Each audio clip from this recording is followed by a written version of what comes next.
Bismillahirrahmanirrahim. Assalamualaikum warahmatullahi wabarakatuh. Waalaikumsalam. Selamat pagi, salam sejahtera untuk kita semua. Pada pagi hari ini, kelompok 1 dari Teknik Sipil kelas B angkatan 2021 akan memaparkan hasil pengukuran kerangka dasar vertikal metode sifat data gedung di pasca sarjana. Kepada kelompok 1 dipersilakan. Baik, Assalamualaikum warahmatullahi wabarakatuh. Selamat pagi semuanya. Yang terhormat kepada Bapak Dr. Insinyur Dr. Andes Haji Iskandar Mudatul Wijaya, Magister Teknik selaku dosen tanggung jawab mata kuliah survei dan pemetaan yang saya sayangi dan saya banggakan pula teman-teman semuanya teknik sipil. Di sini kelompok kami akan memaparkan tentang hasil pengukuran kerangka dasar vertikal metode sifat data gedung pasca sarjana. Dan ini adalah anggota kelompok dari nomor 1. Yang pertama ada saya sendiri, Lutfi Zul Humaira dengan NIM 2108838. Dilanjut Muhammad Yoga Bahtera dengan NIM 2107988. Dilanjut Muhammad Arif Atalah 2101204. Dilanjut juga Nayadia Ulhaq dengan NIM 2108039. Lalu Syarananda Fajirilia dengan NIM 2105730. Dan yang terakhir ada Fitri Irdiansyah dengan NIM 2107997. Nah, untuk yang pertama itu ada latar belakang. Latar belakangnya sendiri itu kerangka dasar vertikal merupakan teknik dan cara pengukuran kumpulan titik-titik yang telah diketahui atau ditentukan posisi vertikalnya berupa ketinggiannya terhadap bidang rujukan ketinggian tertentu. Bidang ketinggian rujukan ini biasanya berupa ketinggian muka air laut rata-rata atau mean sea level atau juga MSL yang ditentukan lokal. Ini dikutip dari Eastman Saville tahun 2010. Lalu perkembangan pembangunan pada era globalisasi pada saat ini sangatlah pesat. Dibutuhkan suatu metode yang praktis dengan bantuan alat untuk mempermudah para ahli untuk menyelesaikan segala masalah dalam pengembangan pemanfaatan alat. Dalam hal ini juga bidang terkait adalah bidang teknik sipil. Dalam laporan ini menjabarkan dan melaporkan hasil pengamatan yang mengenai pengukuran tanah tentang kerangka dasar vertikal.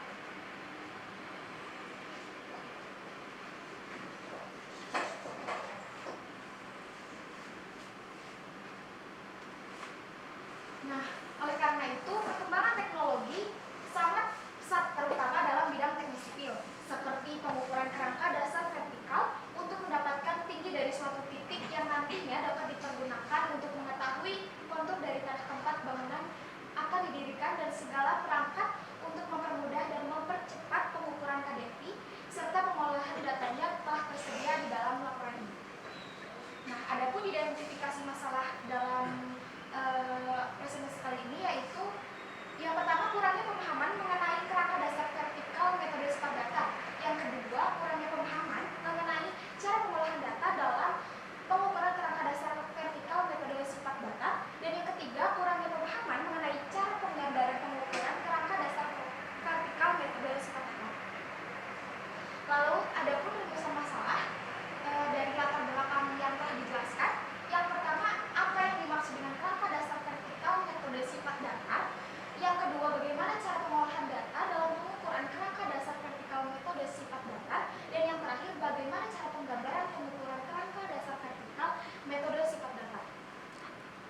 Lalu ada pentujuannya, yaitu yang pertama, untuk mengetahui mengenai pengertian kerangka dasar vertikal metode sifat datar. Yang kedua, mengetahui mengenai cara pengolahan data dalam pengukuran kerangka dasar vertikal metode sifat datar. Dan yang terakhir, mengetahui mengenai cara penggambaran pengukuran kerangka dasar vertikal metode sifat datar.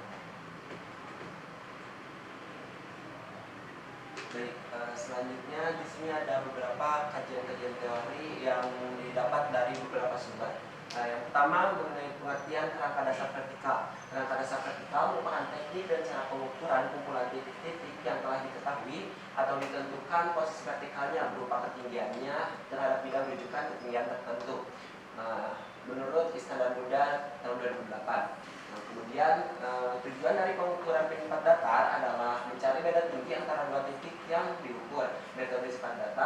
selanjutnya adalah mengukur tinggi bidik alat sifat datar optis di lapangan menggunakan rambu ukur. Selanjutnya ada pengertian mengenai alat sifat datar. Waterpass atau penyipat datar adalah alat ukur yang dipakai untuk menentukan posisi sejajar dari suatu benda dengan bagian yang lainnya, baik dalam keadaan vertikal maupun horizontal, menurut Eric Joshua tahun 2021. Kemudian waterpass digunakan untuk menentukan elevasi atau PO untuk lantai, balok, dan lain-lain yang membutuhkan elevasi berdasarkan ketiga titik yang diketahui. Pengukuran yang menggunakan alat ini disebut dengan leveling atau waterpassing. Kemudian di sini ada bagian-bagian dalam alat ukur sifat datar. Di antaranya yang pertama ada teleskop, kemudian ada lensa objektif, lensa okuler, Free-type, lensa mata, nivo yang terbagi menjadi dua, yaitu nivo kotak dan nivo tabung. Kemudian berikut ada gambar bagian-bagian dari alat sifat datar. Selanjutnya ada macam-macam alat sifat datar. Secara garis besar, pesawat sifat datar dapat dibedakan menjadi beberapa macam, yaitu yang pertama dampil level atau tipe kekar. Kelebihan dari alat sifat datar ini yaitu teleskopnya hanya bergerak pada suatu bidang yang menyudut 90 derajat terhadap sumber rotasinya. Alat ini adalah alat yang paling sederhana. Kemudian di sini ada gambar tentang bagian-bagian tipe kekar yang terdiri dari garis jurusan nivo yang ditunjukkan oleh gambar 2 di sini. Kemudian ada garis bidik. Selanjutnya ada tipe reversi atau reversible level. Kelebihan dari sifat datar ini yaitu teropong nivo reversi dan teropong mempunyai sumbu mekanis. Pada tipe ini teropong dapat diputar sepanjang sumbu mekanis sehingga nivo tabung terletak di bawah teropong. Kemudian di sini terdapat gambar tipe reversi. Selanjutnya ada tilting level. Perbedaan tilting level dan dampil level adalah teleskopnya tidak dapat dipaksa bergerak sejajar dengan plat paralel di atas. Penyetaan pesawat ungkit ini lebih mudah dibandingkan dengan dampil level. Kelebihan dari pesawat tilting level yaitu teropongnya dapat diungkit naik turun terhadap sendinya dan mempunyai dua nivo, yaitu nivo kotak dan nivo tabung.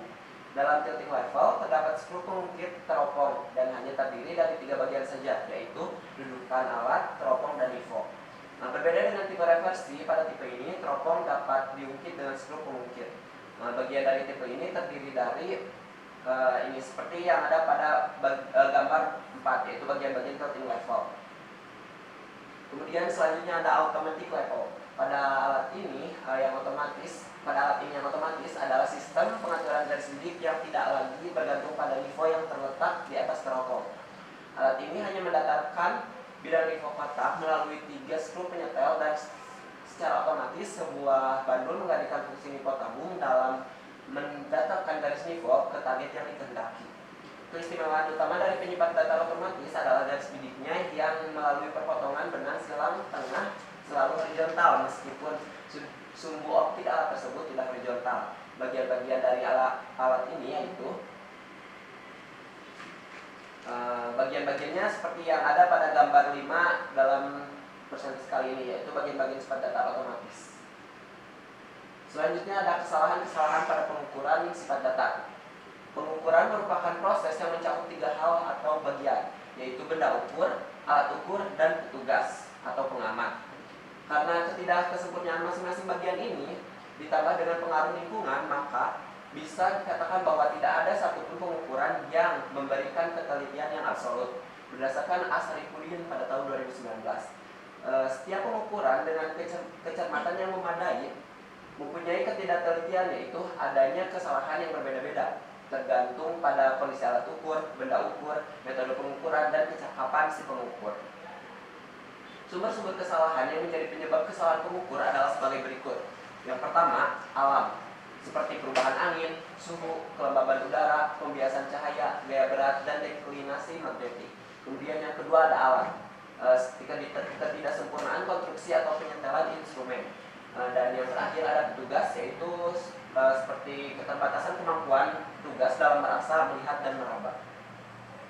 Selanjutnya adalah ada metodologi dalam hasil pengukuran perangkat vertikal metode sifat datar. Yang pertama adalah lokasi praktikum. Kelompok kita melakukan praktikum berada di gedung Sekolah Pascasarjana Universitas Pendidikan Indonesia yang tepatnya berada di Jalan Setiabudi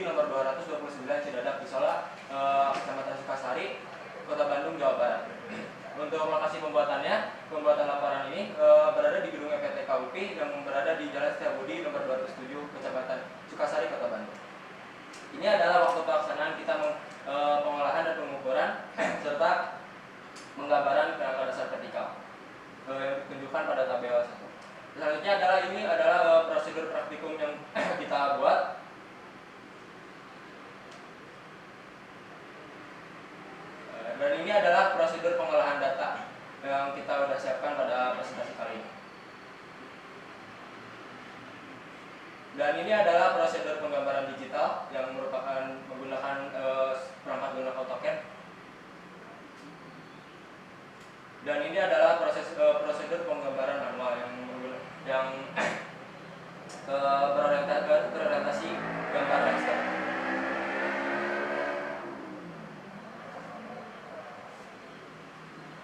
Oke, yang pertama dari hasil praktikum kelompok kami berjumlah slide 16 slide dan diketahui bisa dilihat dari tabel pengolahan data KGB-nya yaitu 0,00004 dan tinggi awalnya 913.000.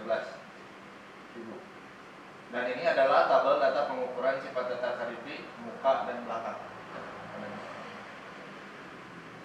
Untuk pembahasannya sendiri, yang pertama untuk mencari jarak optis menggunakan rumus BA dikurangi BB dikali 100 sama dengan D optis. Untuk contohnya bisa dilihat dari PPT kelompok kami. Untuk contohnya muka BA sama dengan 1,262 meter, BB-nya sama dengan 1,122 meter, jaraknya sama dengan 15 meter. Untuk jarak optisnya menggunakan rumus BA dikurangi BB kali 100, yakni 1,262 dikurangi 1,120 kali 100 sama dengan 14,2 meter. Nah, untuk belakangnya BA sama dengan 1,425 meter, BB-nya 1,279 meter, jaraknya 15,2 meter. Untuk optis, jarak optis sama dengan BA dikurangi BB kali 100 sama dengan 1,425 dikurangi 1,279 kali 100 sama dengan 14,6 meter. Nah, ini adalah hasil BA dikurangi BB, jarak optisnya.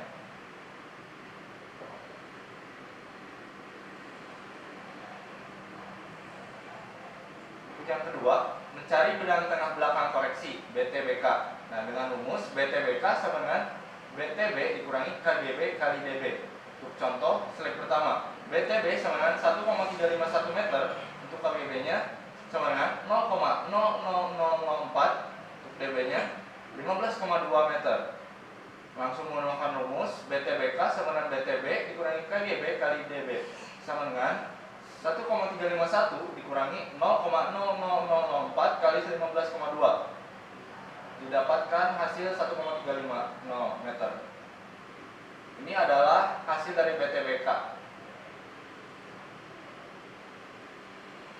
Yang ketiga, mencari benang tengah muka koreksi BTMK dengan rumus BTMK sama dengan BTM dikurangi KGB dikali DM. Untuk contoh, slide pertama, BTM sama dengan 1,191 meter, untuk KGB-nya 0,0004, DM-nya 15 meter.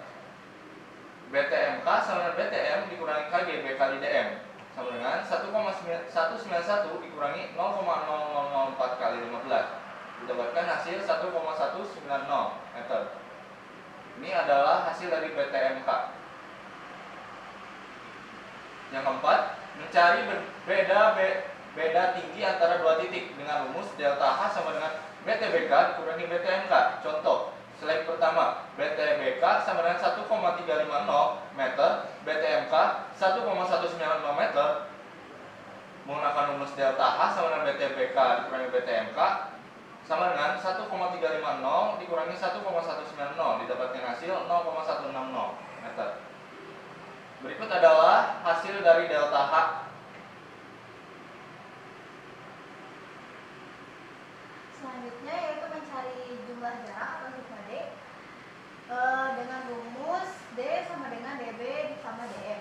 Di sini menggunakan contoh dari salah satu, yaitu DB-nya 15,2 meter, DM-nya 15 meter, lalu di sini didapatkan 30,2 meter. Di tabel ini merupakan hasil dari pencarian jarak yang tadi. Selanjutnya yaitu mencari bobot dengan rumus sigma D dibagi sigma dari sigma D. Contohnya kita menggunakan salah satu, yaitu sigma D-nya 30,2, sigma D-nya 345 5,84 meter, lalu dimasukkan ke dalam rumus bobot dengan lalu mendapatkan hasil 0,087. Lalu tabel ini merupakan hasil dari pencarian bobot. Selanjutnya yaitu mencari beda tinggi koreksi dengan rumus delta HK sama dengan delta H dikurang sigma delta H dikali bobot. Di sini kami menggunakan contoh salah satu dengan delta H 0,160 meter, lalu sigma DH yaitu 0,337 meter, lalu bobotnya 0,087, sehingga didapatkan yaitu 0,131 meter. Lalu di sini merupakan tabel hasil dari pencarian delta HK tadi.